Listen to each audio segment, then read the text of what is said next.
मैं आज सुबह अनुमान लगा रहा था जब दर्शन करने के लिए गया, चारों युगों का दर्शन होता है एक ही मंदिर में, और वो है बद्रीनाथ। देखना कैसे वर्ष का समय एक कवच में लगता है, तो 999 कवच काटे और लगाते रहो गणित। कोई 9 लाख कह रहे हैं, कोई 9,000 कह रहे हैं, कोई 99,000 कह रहे हैं। कितना समय लगा? 9,99,000। 9,99,000 वर्ष तक नर नारायण भगवान ने मिलकर के सहस्त्र कवच के 999 कवच काट दिए, एक कवच रह गया। जैसे एक कवच बचा, दौड़ करके सूर्य नारायण भगवान के पास गया, बोले भगवान आपने ही मुझे सहस्त्र कवच दिए थे, नर नारायण ने मिलके 999 काट दिए, मेरी रक्षा करो, एक कवच बचा है बस। सूर्य नारायण ने उसको अपनी सन्निधि प्रदान कर दी। फिर कालांतर में द्वापर में कुंती को एक संत ने मंत्र दिया था कि इस मंत्र का उच्चारण करके जिस देवता को बुलाओगी वो आ जाएगा। और कुंती ने जब उस मंत्र का उच्चारण किया तो सूर्य नारायण प्रकट हो गए। कुंती बोली मैंने तो ऐसे ही बुलाया आपको, मुझे कुछ चाहिए नहीं आपसे, मैं तो देखना चाह रही थी मंत्र में शक्ति है कि नहीं। सूर्य नारायण बोले देवी आए हैं तो कुछ देके जाएंगे। क्या देके जाएंगे? तब सूर्य नारायण भगवान बोले हम अपने समान एक पुत्र आपको देते हैं जिसका नाम था कर्ण। वही कर्ण जो सहस्त्र कवच था, जिसके 999 कवच कट चुके थे, एक कवच बचा था, वही कर्ण कुंती के पुत्र बने। और उसके बाद कृष्ण और अर्जुन, नर नारायण ही कृष्ण अर्जुन के रूप में प्रकट हुए।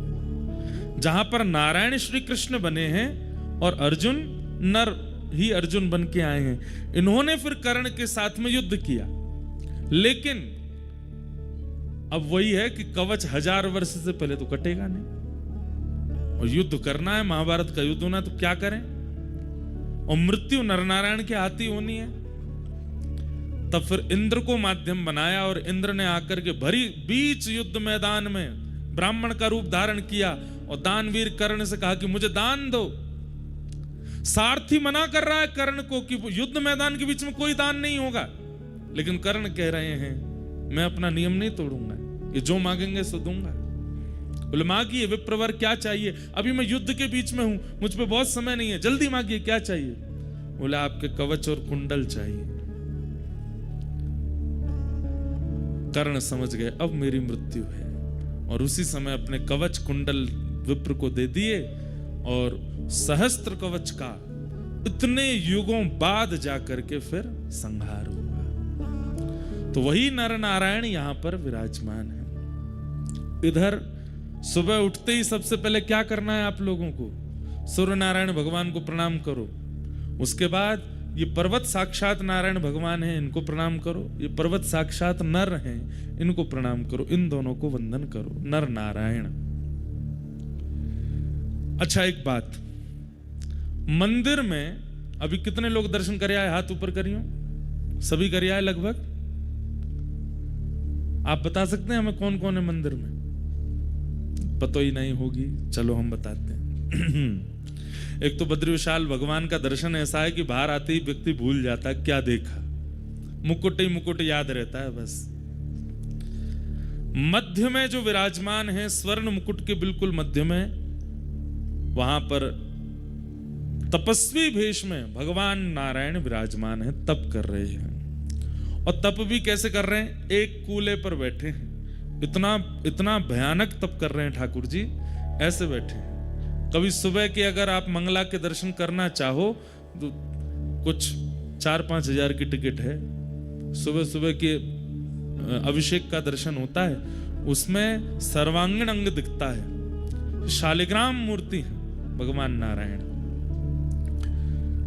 ठीक उनके बगल में आप देखेंगे तो स्वर्ण मुख के रूप में साक्षात श्री कुबेर विराजमान है, क्योंकि उन्हीं का लोक है। यहाँ के लोग तो ऐसा भी कहते हैं कि पर्वत अंदर से खोखले हैं, इनके अंदर ही कुबेर लोक है। रात में ज्यादा घूमना नहीं, यक्षिणियां घूमती रहती हैं, पकड़ के ले जाती हैं ऐसा बोलते हैं। तो उनके ठीक बगल में आपको दिखेंगे श्री कुबेर जी महाराज। कुबेर जी के इधर की तरफ आप थोड़ा सा आएंगे तो वहां आपको दिखेंगे श्री नारद जी महाराज। 6 महीने यहाँ पर दक्षिण भारत के श्री रावल जी सेवा करते हैं और फिर जब कपाट बंद हो जाते हैं उसके बाद यहाँ श्री नारद जी मुख्य पुजारी हैं इस मंदिर के, इसलिए नारद जी विराजमान हैं। इधर की तरफ जब आप आओगे तो आगे की ओर गरुण जी विराजमान हैं और पीछे हमारे भक्तों के अग्रगण्य श्री उद्धव जी महाराज और हम ब्रजवासियों के अति प्रिय उद्धव जी महाराज बैठे हैं ठीक बिल्कुल। और इधर की तरफ देखेंगे तो 2 मूर्ति आपको दिखाई देंगी, वही नर नारायण भगवान है। ये समस्त दर्शन आपको वहां पर होगा। मैं आज सुबह अनुमान लगा रहा था जब दर्शन करने के लिए गया, 4 युगों का दर्शन होता है एक ही मंदिर में, और वो है बद्रीनाथ। देखना कैसे नारायण भगवान जो यहां विराजमान है उस सतयुग में विराजमान, तो सतयुग का दर्शन। नर नारायण जो विराजमान है त्रेता से विराजमान, इसलिए त्रेता का दर्शन। द्वापर में श्री उद्धव जी महाराज यहां पर आए तो इसलिए उद्धव जी को जब देखते हैं द्वापर का दर्शन। और कलिकाल में यहां पर नित्य श्री नारद जी आते हैं, या फिर इसमें ऐसा कह लीजिए कि भगवान के स्वधाम गमन के बाद कलयुग प्रारंभ हो गया। तो जब उद्धव जी यहां आए तब कलयुग के प्रथम दिन चल रहे थे, तो उद्धव जी का दर्शन कलयुग का दर्शन है और नारद जी का दर्शन द्वापर का दर्शन है। तो सतयुग, त्रेता, द्वापर, कलयुग। सतयुग कौन? बद्री विशाल भगवान। त्रेता कौन? नर नारायण भगवान। द्वापर कौन? नारद जी महाराज। और कलयुग कौन? श्री उद्धव जी महाराज। तो 4 युगों का दर्शन होता। अब आप पूछेंगे इनका दर्शन का फल क्या मिलेगा? जैसे कहते हैं कि पड़ा त्रेता में जन्म लेना पड़ा, हम लोगों को लगता है कि तब जन्म लेना भी सार्थक होता है, पर नहीं, जन्म कभी भी लेना सार्थक नहीं है। 4 युगों का यहां दर्शन करने से 4 युगों के जन्म जाल से मुक्ति है। अब आपका जन्म तभी होगा जब ठाकुर जी चाहेंगे, और ठाकुर जी कब चाहते हैं? जब ठाकुर जी स्वयं अवतार लेते हैं। भगवान कृष्ण बन करके आ रहे हैं तो आप में से किसी को चुनेंगे, ए सुनो तुम हमारी मैया बन के आना, तुम हमारे भैया बन के आना, तुम हमारी गैया बन के आना। तुम क्या बनोगे? तुम हमारे वस्त्र बन के आना, तुम हमारी वंशी बन के आना, तुम मुकुट बन के आना, तुम गोपी बन के आना, तुम सखा बन के आना। तो ये सब ठाकुर जी का परिकर प्रकट होता है जब ठाकुर जी की इच्छा होती है। ऐसे 4 युगों का दर्शन एक ही मंदिर में। नीचे तप्त कुंड है और उनके नीचे अलकनंदा जी है। यहां पर गंगा जी के इतने रूप क्यों हैं? अलकनंदा जी, रुद्रप्रयाग में जब आप दर्शन करोगे तो वहां मंदाकिनी जी, देवप्रयाग में दर्शन करोगे तो भगीरथी जी। ये अलग अलग रूप क्यों हैं? क्योंकि शिव की जटाओं से गंगा जी प्रकट हो रही हैं और हिमालय की पूरी श्रृंखला शिव जटा मानी जाती है। तो जब गंगा जी प्रवाहित हुई तो आप सब भी स्नान के लिए जल डालते हैं, तो यहां से इधर से सब जगह से आता है। तो शिव जटाओं में से जब गंगा जी प्रवाहित हुई तो एक यहां से गई हैं, वो श्री अलकनंदा जी बन गई हैं। एक दूसरी तरफ से पहुंची हैं तो वो मंदाकिनी जी बन गई हैं। और फिर वहां वहां जो जो क्रियाएं लीला हुई उनके हिसाब से इनका नाम पड़ता चला गया। जानु ऋषि पी गए थे, कान से प्रकट किया इसलिए जानवी पड़ गया। भगीरथ जी लेकर के आए इसलिए भागीरथी पड़ गया। लेकिन देव प्रयाग के बाद ऋषिकेश आते आते वो केवल एक रह जाती हैं, गंगा।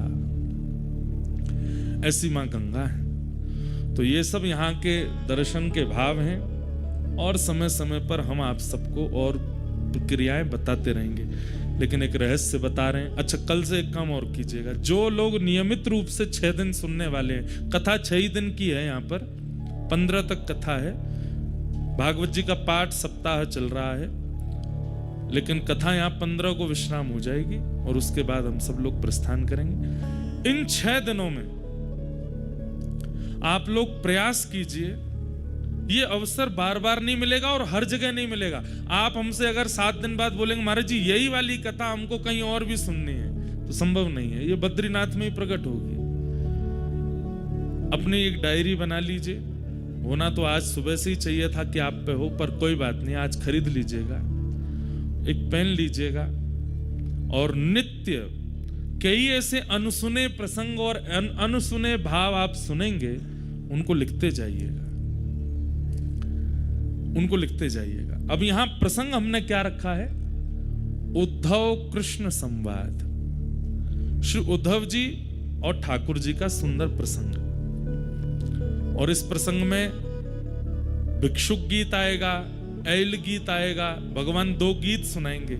गोपियों के गोपी गीत भागवत जी में 7 गीत हैं। रुद्र गीत पहला, वेणु गीत, गोपी गीत, युगल गीत, भ्रमर गीत, भिक्षुक गीत और ऐल गीत। ये 7 गीत हैं भागवत में। इनमें से 2 गीत ऐसे हैं जो स्वयं भगवान ने गाए हैं, और वो दोनों गीत इन 6 दिनों की कथा में आएंगे। कौन कौन से? भिक्षुक गीत और ऐल गीत। इसलिए आप ये सोच लीजिए, एक प्रकार से मैं कह दूं तो इसमें कोई अतिशयोक्ति नहीं है। श्रीमद् भगवद गीता का भी अपग्रेडेड वर्जन है उद्धव कृष्ण संवाद। भगवद गीता क्या है? कृष्ण अर्जुन संवाद। और अभी जो आप सुनने वाले हैं, इसको कई लोग उद्धव गीता भी कहते हैं। श्रीमद् भागवत का 11 स्कंद, 11वां स्कंद। तो ये जो लोग गीता पढ़ते हैं और जो लोग गीता समझ चुके हैं, अब क्या करें? अब उद्धव कृष्ण संवाद सुनो। जो वहां नहीं कहा ठाकुर जी ने, वो यहां कहा है। और मैं कई जगह आपको उद्धव के प्रश्न और ठाकुर जी के उत्तरों में बताऊंगा कि अर्जुन भी यही प्रश्न करता है, पर वहां ठाकुर जी क्या उत्तर देते हैं और यहां ठाकुर जी क्या उत्तर दे रहे हैं। इसलिए इस विषय को इतना ध्यान से सुनिएगा। मेरा तो अभी सोच के अभी मुझे भूमिका बनानी पड़ेगी, नहीं तो मेरा तो मन है कि प्रथम प्रश्न पर जाऊं और सीधा प्रारंभ करूं, पर मुझे पूरी भूमिका आपको सुनानी है।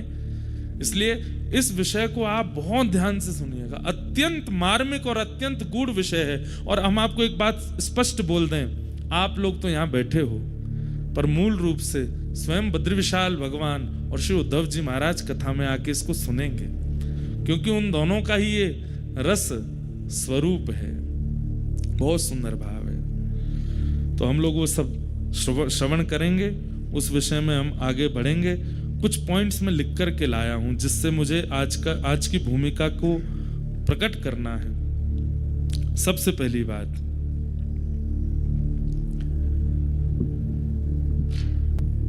उद्धव जी महाराज वृंदावन गए। इधर देखिए सब लोग, ये बात सबको पता है कि उद्धव जी को भगवान ने भेजा था और कहा था कि उद्धव ब्रज बिसरत नाही, उद्धव मोहे ब्रज बिसरत नाही। एक प्रकार से अगर मैं कह दूं, यहां पर महाभागवत उद्धव जी का परिचय होगा इस कथा में आपको। भगवान तृतीय स्कंद भागवत में कहते हैं कि ऊपर से नीचे तक, दाएं से बाएं तक, चारों दिशाओं से उद्धव मुझसे रत्ती भर भी कम नहीं है। भगवान के 3 परम सखा हैं, सुदामा जी, अर्जुन और उद्धव। और इन तीनों में सबसे ज्यादा प्रिय ठाकुर जी को यदि कोई है तो वो उद्धव है। पर इन उद्धव जी का स्वरूप इतना गौड़ हो चुका है, ज्यादा लोग पहचानते नहीं। मेरा मन है कि इस कथा में मैं उद्धव जी को प्रकट कर दूं कि उद्धव जी हैं कौन। हमारे ब्रज वाले जानते हैं कि उद्धव जी कौन है, क्योंकि ब्रजवासियों के शिष्य हैं उद्धव, राधा रानी के शिष्य हैं उद्धव। सबसे पहला प्रश्न जो मेरे चित्त में आया, भगवान ने यदुवंशियों को शापित कराने के बाद जब अपनी लीला पूरी करने का मन बनाया, तो उद्धव को बचा लिया। इधर देखिएगा, उद्धव को बचा लिया। कथा में 2-3 बार ये सुना चुका हूं पहले, पर नहीं सुनी हो तो सुन लो। जब यदुवंशियों को शाप लगा तो यदुवंशी सारे गए भगवान के पास और भगवान से जाकर के बोले कि हमारे कुल को शाप लगा है नाथ, अब हम क्या करें। तो भगवान ने समस्त यदुवंशियों को उपदेश देते हुए कहा सोमनाथ जाओ। अच्छा, ये भी एक कड़ी है, हमारे पाठक परिवार ने 12 ज्योतिर्लिंग में कथा कराने का संकल्प लिया था और जिसकी पहली कथा सोमनाथ में हुई। उसके बाद गत वर्ष रामेश्वरम में हुई दिसंबर में। इस बार मन था कहां करें, केदारनाथ में तो व्यवस्थाएं इतनी व्यवस्थित हो नहीं पाती, तो केदारनाथ जी के भाव से बद्रीनाथ में हो रही है। कालांतर में कभी व्यवस्था बन जाएगी तो केदारनाथ भी करेंगे, पर हमारी अगले साल एक कथा है केदारनाथ में। एक वैष्णव है, वो सब व्यवस्था कर रहे हैं वहां पे। तो आज का जो प्रसंग है ये भी सोमनाथ से शुरू हुआ है, इसलिए सोमनाथ भगवान हमारी हर कथा में प्रथम कथा से ही वो विराजमान है, ये बात आप याद रखिएगा। उनकी उपस्थिति से ही कथाएं हो रही हैं सारी। तो भगवान ने कहा कि सोमनाथ जाइए और सोमनाथ में जाकर के यज्ञ कीजिए। और यज्ञ भी नहीं, भगवान ने वहां पर एक उपदेश देते हुए एक बहुत सुंदर बात कही कि लिखने वाली बात है ये। ठाकुर जी कहते हैं, जब कभी भी जीवन में बहुत संकट आ जाए तो व्यक्ति को क्या करना चाहिए। जब कभी भी जीवन में अति संकट आ जाए उस परिस्थिति में व्यक्ति को क्या करना चाहिए। तो वहां श्लोक है, भगवान कहते हैं व्यक्ति को जितना हो सके दान करना चाहिए। सावधानी से सुनिएगा। हमारे शरीर में कोई रोग बना है और अगर उस व्यक्ति को या तो वमन नहीं होता या फिर किसी भी रूप में अंदर से मल निकले ना, तो व्यक्ति की मृत्यु की पूरी संभावना बन जाती है। व्यक्ति के अगर मलमूत्र और भीतर की वस्तु बाहर निकलने के रास्ते बंद हो जाए तो कितनी भी दवाई दे दी जाए, डॉक्टर यही प्रयास करेगा कैसे भी करके इनका मल स्वच्छ होना चाहिए, नहीं तो ये मर जाएंगे। ठीक वैसे ही भगवान यहां पर उपदेश देते हैं यदुवंशियों को, और यदुवंशियों से कहते हैं देखो जीवन में अति संकट जब आती है तब क्या करना चाहिए। बोले जितना संग्रहित धन है उसको व्यय करना प्रारंभ करो, दान करो, पुण्य करो, यज्ञ करो, अनुष्ठान करो। व्यक्ति दान पुण्य यज्ञ अनुष्ठान कब करता है? जब सब कुछ व्यवस्थित है, कोई दिक्कत नहीं है, सब बढ़िया चल रहा है, एक नंबर चल रहा है बिजनेस, तब करें, कथा करा लो, यज्ञ कर लो, अनुष्ठान कर लो, ठीक है, तब भी करो। लेकिन यहां भगवान की वाणी है कि संकट जब जीवन में आवे तब प्रयास करो, जेब में जितना रखा उस समय और लगा कि बहुत बड़ा संकट आ गया, क्या करें? दान कर दो। अभी जेब में डालो, कितने हैं निकाल दो, कहीं से लाओ, कुछ दान पुण्य, इतना भी नहीं कि सब खत्म ही कर दो, पर कुछ दान करो। ठाकुर जी कहते हैं दान करते ही आप अनुभव करेंगे कि कुछ प्रतिशत जो आपका कष्ट है वो घटने लगेगा। क्यों? संग्रहित धन ही कष्ट का कारण बना है, और उसको जैसे ही आप दान करोगे ठीक हो जाता है।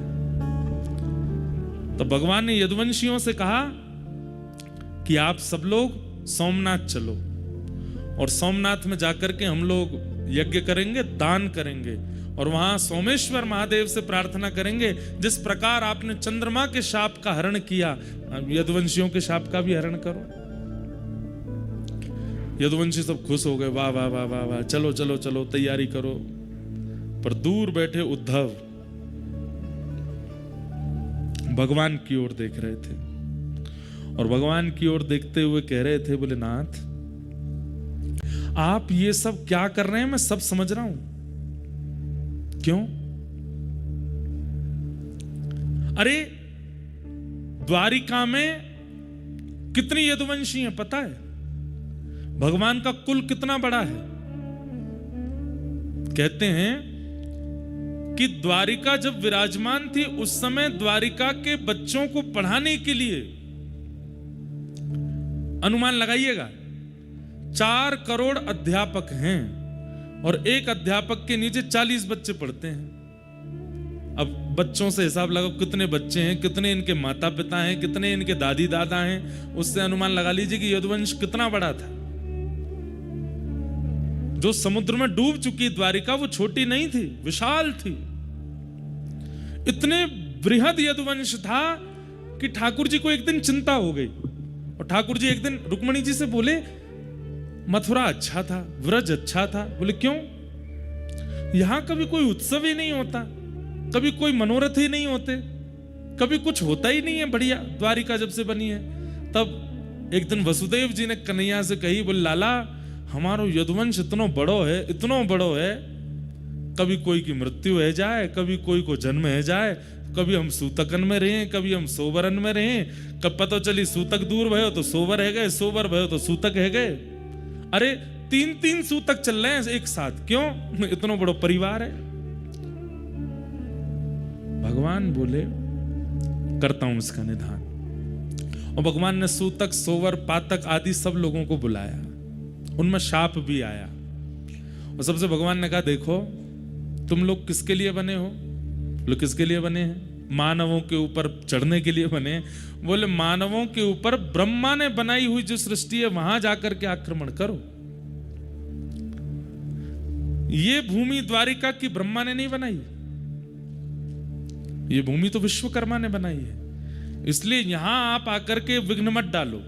और उस दिन से द्वारिका में नियम बन गया, किसी की भी मृत्यु होती है, किसी का भी जन्म होता है तो मृत्यु जिस घर में होती है उन लोगों को सेवा दी जाती है कि भाई तुम लोग 13 दिन का अपना सब कर्म करो, बाकी पूरे नगर में सूतक नहीं लगता और बालक के जन्म होने पर सोवर नहीं लगता। और तब से द्वारिका में उत्सव प्रारंभ हो गए। लेकिन आज जब सब यदुवंशी आए कि शाप लग गया, यदुवंशी जब चले गए तो उद्धव ने यही बात भगवान को याद कराई। बोले आपने ही सबको बुला करके कहा था यहां पर कि ना सूतक लगेगा, ना पातक लगेगा, ना शाप लगेगा, ना आदि आदि। भगवान ने तुरंत उद्धव का मुंह बंद किया, चुप, बोलना नहीं है बात, कोई सुन ना ले।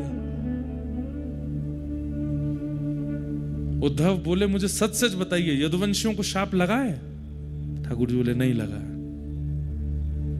और आप इनको नाव दरिया पार करा करके सौराष्ट्र ले जाएंगे, सोमनाथ, और वहां चरण रखते ही इनको शाप लग जाएगा? ठाकुर जी बोले हाँ, आप शाप लगवाने ले जा रहे हैं, इनको शाप मुक्त कराने नहीं लेके जा रहे हो। क्यों? भगवान बोले उद्धव बल, सुनिएगा, इतनी सुंदर, मैं तो मतलब मुझे कभी कभी ये लग रहा है मैं श्रोता क्यों नहीं हूं, मैं वक्ता क्यों हूं, इतनी अच्छी वाणी है। ठाकुर जी क्या कह रहे हैं? उद्धव बल अगर पराधीन है तो वो वही बल राक्षस बन जाता है, इसलिए बल सदैव किसी के अधीन होना चाहिए। यदुवंशियों में बल है पर ये धीरे धीरे सब पराधीन होते जा रहे हैं, ये मेरे अधीन नहीं है। और एक दिन ऐसा आएगा कि यदुवंशी अपने बल की पराधीनता से पूरी पृथ्वी का भक्षण कर लेंगे, क्योंकि मैं ईश्वर हूं इस बात का अभिमान करते हैं, इस बात की धन्यता नहीं है इनके अंदर कि हम भगवान के वंशज हैं।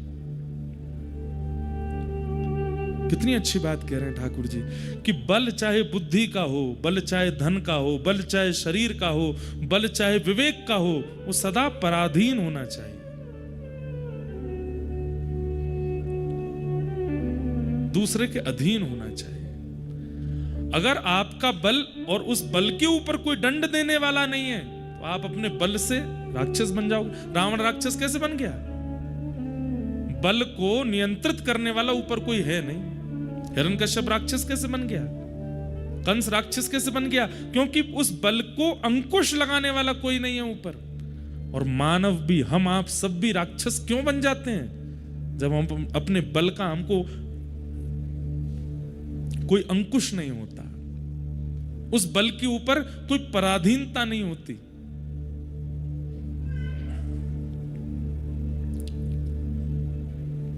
भगवान बोले इसलिए यदुवंशियों का नाश होना जरूरी है उद्धव, और मैं इन लोगों को लेके जाऊंगा, लेकिन तुम नहीं जाओगे। क्यों? मैं भी तो यदुवंशी हूं, मैं क्यों नहीं जाऊंगा? तो भगवान बोले उद्धव कोई तो एक रहना चाहिए ना जो मेरी भक्ति का, मेरे भाव का, मेरे ज्ञान का, मेरे धर्म का आगे तक प्रचार कर सके। और फिर इसी विषय को ठाकुर जी यहां उद्धव के चित्त में विरक्ति आवे, भक्ति आवे, त्याग आवे। और वो कैसे आएगा? उद्धव यहां प्रश्न करता जा रहा है और ठाकुर जी उसको उत्तर देते जा रहे हैं। वही उद्धव कृष्ण संवाद है। अब हम चलते हैं, ये मध्य का भाग छोड़ दिया मैंने, जो उद्धव कृष्ण संवाद है। भूमिका प्रारंभ की बता दी कि उद्धव कृष्ण संवाद प्रारंभ कहां से होता है, कि उद्धव चरणों में बैठा है और चरणों में बैठ करके कह रहा है कि आप मुझे छोड़ करके क्यों जा रहे हैं, मुझे भी शाप क्यों नहीं लगवा रहे हैं, मेरा पूरा परिवार है, मैं भी यदुवंशी हूं, आप मेरे भाई हैं, ये सब मेरे चाचा ताऊ सब मेरे हैं, मुझे भी अपने साथ ले जाइए, मुझे अकेला क्यों छोड़ के जा रहे हैं। इसी ज्ञान का उपदेश देने के लिए ठाकुर जी अब यहां उद्धव को उद्धव गीता सुनाएंगे और उद्धव धीरे धीरे प्रश्न करेंगे और ठाकुर जी उनको बताएंगे।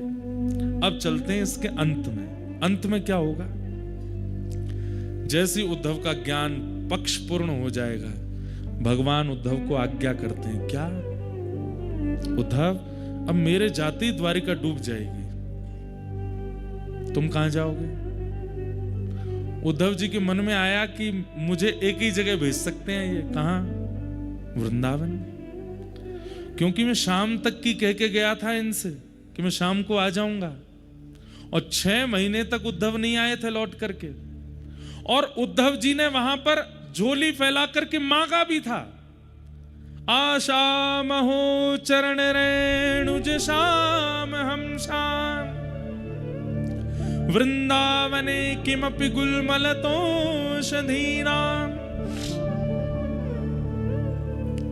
उद्धव जी के मन में आ चुका है कि ये मुझे व्रज जाने को कहेंगे, और उद्धव जी थोड़ी तैयार भी उसी तरीके से होने लगे थे। भगवान बोले, उद्धव बोले कि ठाकुर जी द्वारिका डूब जाएगी आपकी जाति। बोले जी तो मुझे कहां जाना है? भगवान बोले बता रहा हूं। बोले मुझे पता है कहां जाना है। बोले कहां जाओगे? बोले व्रज। भगवान बोले इतने योग्य नहीं हुए उद्धव तुम, व्रज की प्राप्ति के लिए तप करना पड़ेगा। और वो तप कहां होगा? बोले बद्रिकाश्रम। श्रीमद् भागवत के उत्तर महात्म्य में स्पष्ट लिखा है। बोले क्या? व्रज की प्राप्ति, वृंदावन की प्राप्ति, चाहे वृक्ष के रूप में हो, चाहे मानव के रूप में हो, चाहे कोई कीड़ा के रूप में हो, चाहे किसी भी रूप में हो, व्रज में जन्म तब तक नहीं मिलेगा जब तक बद्रीनाथ में तप नहीं किया गया होगा। बद्रीनाथ की तपस्या ही वृंदावन में जन्म देती है। तो पहला प्रश्न मेरे चित्त में जो आया था कि उद्धव को व्रज क्यों नहीं भेजा भगवान ने, बद्रीनाथ जाने को क्यों कहा? क्योंकि उत्तर महात्म्य में लिखा है क्या? साधन भूमि बदरी। बद्री क्या है? बोले साधन भूमि है, और फल भूमि व्रज भूमि। बद्रीनाथ साधन भूमि है, यहां किया गया तप, यहां किया गया जप, यहां किया गया अनुष्ठान, यहां किया गया किसी भी प्रकार से भगवत सम्मिलन का अनुष्ठान, उसका फल क्या मिलेगा? बोले वृंदावन मिलेगा। कुछ दिन का प्रवास किया है, कुछ दिन नाम जप किया है, कुछ दिन रह करके कुछ किया है, 1-2 दिन रुके हैं, तो उसके फल के रूप में हो सकता है कि अगली बार जन्म कहीं भी हो, पर बीच बीच में ब्रज आना जाना लगा रहेगा। बीच बीच में ब्रज की प्राप्ति, यह भी पूर्व जन्म के बद्रीनाथ के तपस्या का फल है।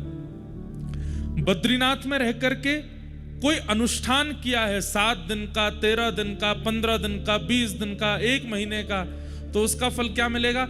जन्म कहीं भी होगा, आधे से ज्यादा समय कहीं और व्यतीत करने के बाद फिर एक ब्रजवास की इच्छा आ जाएगी और एक आयु आने पर आप ब्रज आ जाओगे। पर सब त्याग करके अपनी अंतिम श्वास तक किसी ने बद्रीनाथ में रह करके तप किया होगा। यहां अंतिम श्वास लेने का मतलब है जन्म वृंदावन में ही होगा। यहां जो भी प्राण त्यागेगा, निश्चित है कि उसका जन्म कहीं ना कहीं व्रजमंडल में ही होगा। उद्धव ने झोली फैला करके मांगा है कि मुझे व्रज की प्राप्ति हो। तब भगवान आज जाते जाते कहते हैं उद्धव तुम बद्रीनाथ जाओ। उद्धव घबरा गए, बोले आपने व्रज जाने को नहीं कहा, जबकि आप जानते हैं कि ब्रजवासियों से, किशोरी जी से और व्रज से मेरा इतना प्रेम है, फिर भी आपने मुझे व्रज में निवास करने की आज्ञा नहीं दी, आप कह रहे हो बद्रीनाथ जाओ। तो भगवान प्रसन्न होकर के बोले व्रज ऐसे ही नहीं मिलेगा उद्धव, उसके लिए तुम्हें बद्रीनाथ में तप करना पड़ेगा, इसलिए तुम बद्रीनाथ जाओ। सोचिए, ये बात बोलने में आपको कैसा सुनने में लगा मुझे तो नहीं पता, पर कहते कहते मेरे तो रोंगटे खड़े हुए कि मेरा जन्म व्रज का है और ये मेरे कौन से जन्म के तप का फल है, इसलिए बद्रिकाश्रम इतना प्रिय लगता होगा। और एक और बात, जरूरी नहीं है व्रज में जन्म लेने वाला हर व्यक्ति बद्रीनाथ में तप करके गया होगा, क्योंकि व्रज में जन्म लेकर के व्रज को ही नहीं जानता ऐसा व्यक्ति का व्रज में जन्म लेने का कोई अभिप्राय नहीं। पर व्रज में जन्म लेकर के व्रज की महिमा जाने, रज की महिमा जाने, किशोरी जी की महिमा जाने, ठाकुर जी की महिमा जाने, यमुना जी की महिमा जाने, समझो वो पूर्व से बद्रीनाथ में तप करके आया है, तभी उसको व्रज मिला है।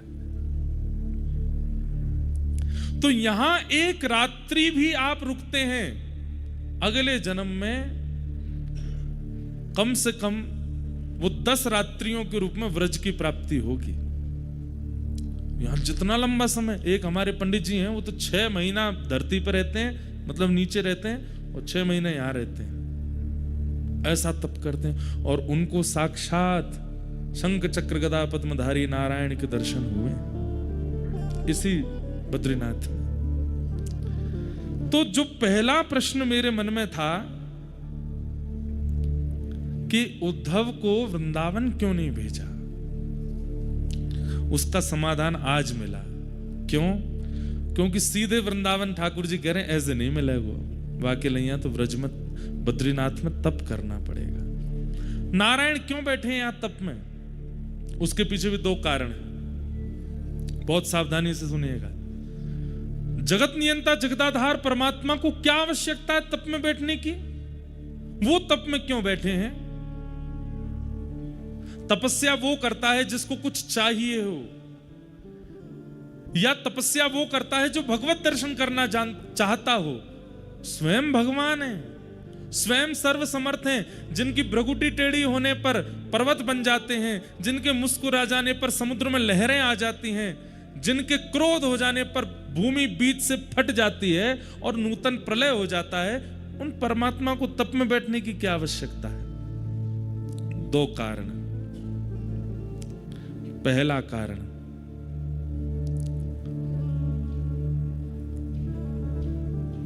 कर्म की पत्नी का नाम है तपस्या। क्या?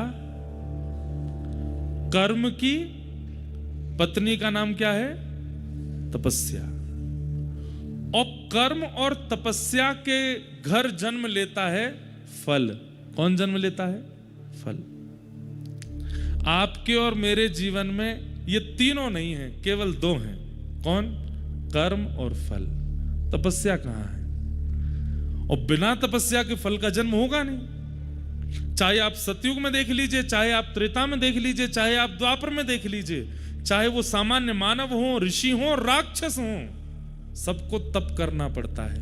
हम क्यों नहीं करते? क्योंकि हम सबके नाम से तपस्या बद्रीनाथ भगवान कर रहे हैं।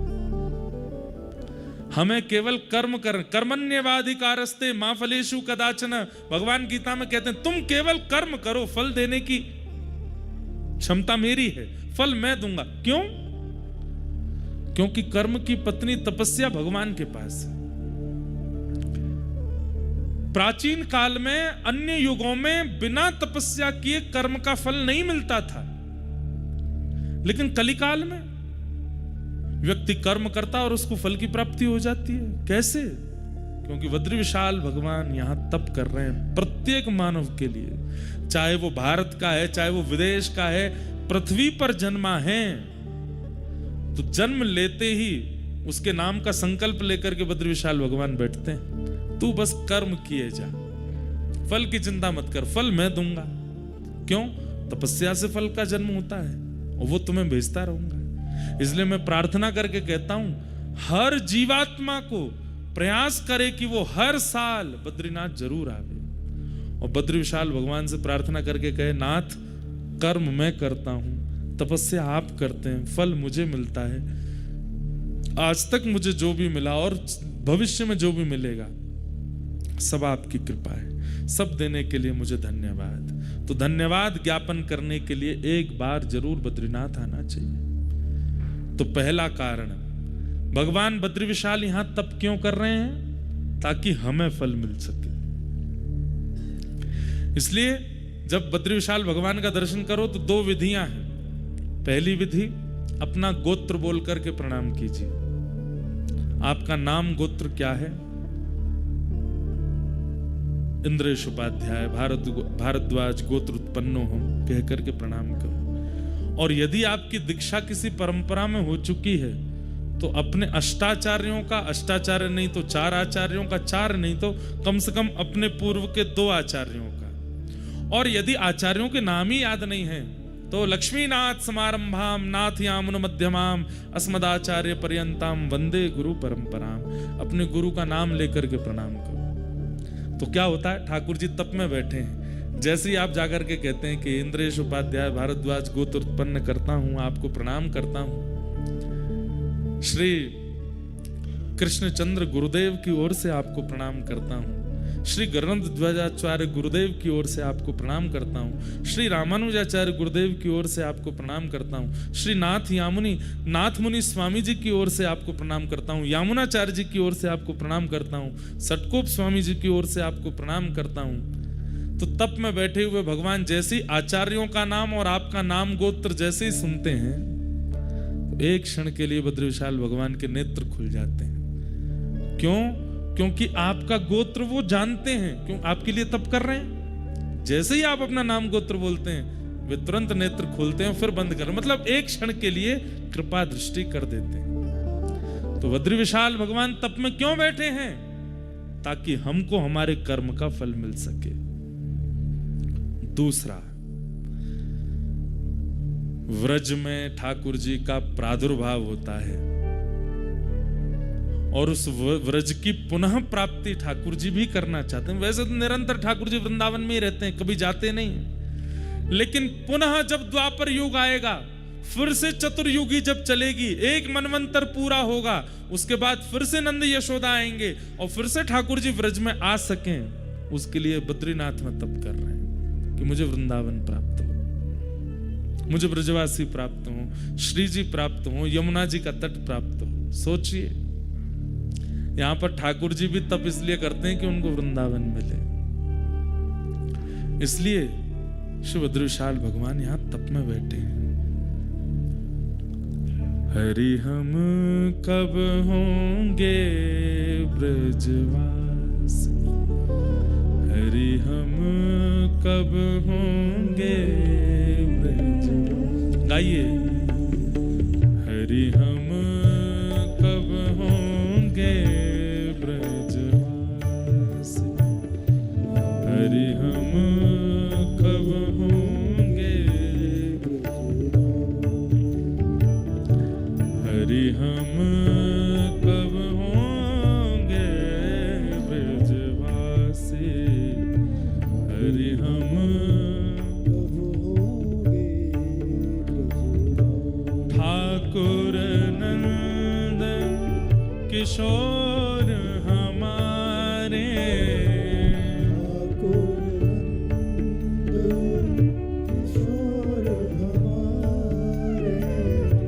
ठाकुर नंद किशोर हमारे, ठाकुर नंद किशोर हमारे, और ठकुरानी रानी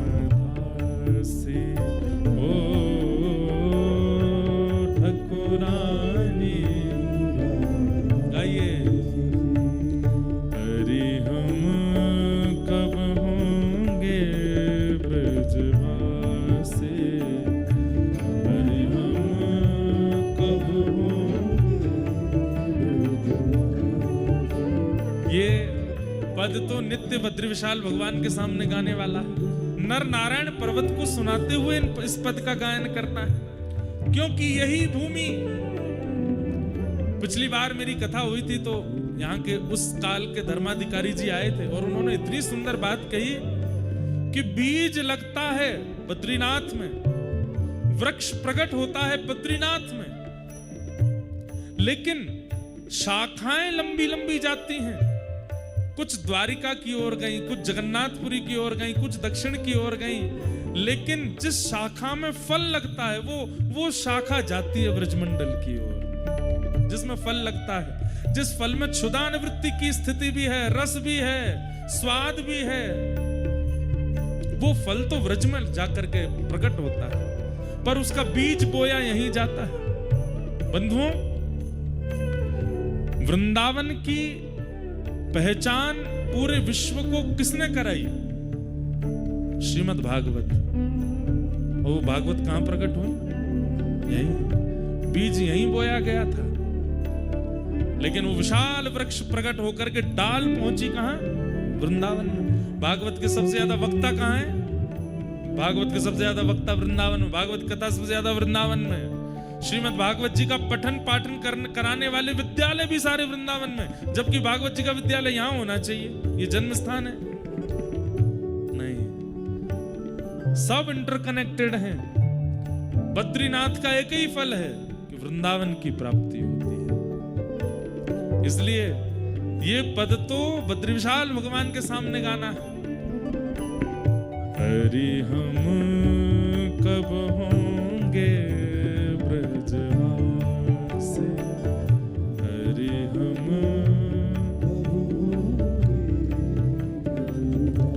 कब मिले हैं वह सखी सहे